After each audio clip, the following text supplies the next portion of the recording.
దేవుడు పాత నిబంధనలో ఇశ్రాయేలుకు బోధిస్తూ, నేను నీకు బోధించేవాడను. ఎలా బోధిస్తానంటే నీకు ప్రయోజనము కలుగునట్లుగా నేను నీకు బోధిస్తానన్నాడు. నీకు ప్రయోజనము కలుగునట్టుగా బోధిస్తానన్నాడు.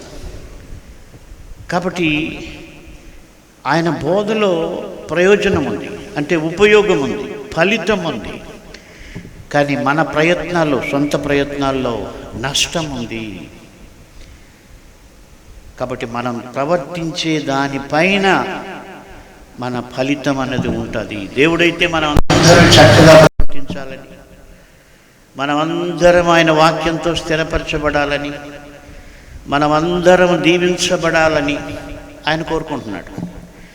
అయితే మనం దేవునికి మనం అడగాలి, ప్రభువా నన్ను యథార్థంగా ప్రవర్తించేట్టుగా సహాయం చేయండి, బలపరచండి. బలపరచండి అని పాటలు పాడతాం, మంచిదే.